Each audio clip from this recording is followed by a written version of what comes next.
اس وقت پاکستان کی مین stream politics میں اور پولیٹیکل لینڈسکیپ پہ صرف اور صرف عمران خان صاحب آپ کو روزانہ کی بنیاد پر اپنی پریس کانفرنسز میں عدلیہ کی تکریم اور عدلیہ کے احترام کی بات کرتے نظر آتے ہیں، اور پوری قوم کو یہ بھاشن دے رہے ہیں کہ عدالتوں کا احترام کیا جانا چاہیے اور قانون کی حکمرانی ہونی چاہیے، ہم اعلیٰ عدالتوں کے ساتھ ہیں۔ اس کی بنیادی وجہ یہی ہے کہ عمران خان صاحب اس وقت کی اعلیٰ عدالتوں کے منظور نظر ہیں، اور ان کو تمام کے تمام کیسز میں ریلیف مل جاتا ہے اور ہر طرح کی مکتی ان کو حاصل ہے۔ ان کے حوالے سے اعلیٰ عدالتوں کا ایک بالکل ہی دوہرا اور امتیازی معیار ہے as compared to all other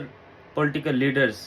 ویسے تو ان کی قانون اور آئین پسندی کی اور قانون کے احترام کی اور اعلیٰ عدالتوں کے احترام کی بہت ساری مثالیں پیش کی جا سکتی ہیں، لیکن چند ایک مثالیں ہی دیکھ لیں۔ ایک تو انہوں نے سول ڈس اوبیڈینس کا اعلان کیا تھا، جس میں عمران خان صاحب نے پوری قوم کو اکسایا تھا کہ وہ تمام کے تمام جو یوٹیلیٹی بلز ہیں وہ پھاڑ دیں اور کسی طرح کا بھی کوئی بل ریاست کو، حکومت کو ادا نہ کریں۔ اس کے ساتھ ساتھ انہوں نے اوورسیز پاکستانیوں سے مطالبہ کیا تھا کہ وہ فورن ریمیٹنسز ملک میں نہ بھیجیں۔ اس کا مقصد یہی تھا کہ اس وقت کی ایجنسیوں کی اور ملٹری اسٹیبلشمنٹ کی ایما پر حکومت وقت کو کمزور کیا جا سکے اور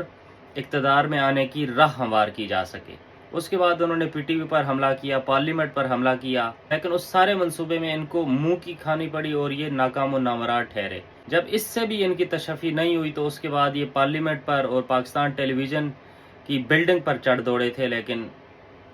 وہ کیس ابھی تک چل رہا ہے، ان کے خلاف کوئی بھی کارروائی نہیں ہو سکی، جس سے اس تاثر پر مہر تصدیق ثبت ہوتی ہے کہ یہ پاکستان کی عدالتوں کے منظور نظر ہیں اور ان کے فیورٹ چائلڈ ہیں۔ مزید بات کرنے سے پہلے آپ یہ چھوٹا سا کلپ ملاحظہ فرما لیں۔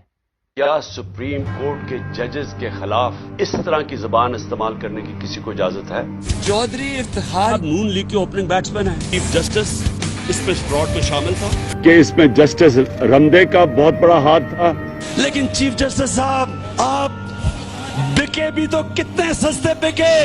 امپائر کی انگلی اوپر چلی جائے گی۔ میجسٹریٹ صاحبہ زیبا آپ بھی تیار ہو جائیں، آپ کے اوپر بھی ہم ایکشن لیں گے، آپ سب کو شرم آنی چاہیے۔ ان کی قانون اور آئین پسندی کی سب سے بڑی مثال تو پچھلے سال سے ہی پیش کی جا سکتی ہے کہ جب قومی اسمبلی میں اس وقت کے پی ڈی ایم اتحاد کی طرف سے نو کانفیڈنس موشن پیش کی گئی پاس کرنے کے لیے، تو اس نو کانفیڈنس موشن کو، عدم اعتماد کی تحریک کو اس وقت کے ڈپٹی اسپیکر اسمبلی کے ذریعے مسترد کروایا اور رولنگ پاس کروائی، جس کے ذریعے اس وقت کی کروڑوں ووٹوں سے منتخب پاکستان کی جو اپوزیشن پولیٹیکل پارٹیز ہیں، ان کے لیڈرز ہیں، ان کو غدار قرار دے دیا۔ تاریخ میں ایسی انوکھی مثال صرف اور صرف ہٹلر کے دور حکومت سے ملتی ہے کہ جب اس نے اپنی پوری اپوزیشن کو غدار قرار دے دیا تھا۔ اس کے بعد یہ اعزاز صرف اور صرف عمران خان صاحب کو حاصل ہے کہ انہوں نے ڈپٹی اسپیکر اسمبلی کو، جو کہ امپارشل ہوتا ہے اور اسمبلی کی پروسیڈنگز کو امپارشلی مکمل طور پر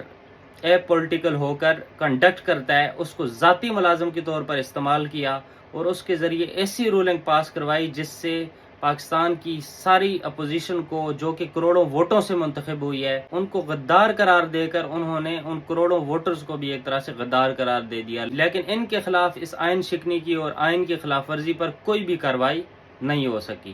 اس کے ساتھ عمران خان نے صدر مملکت کو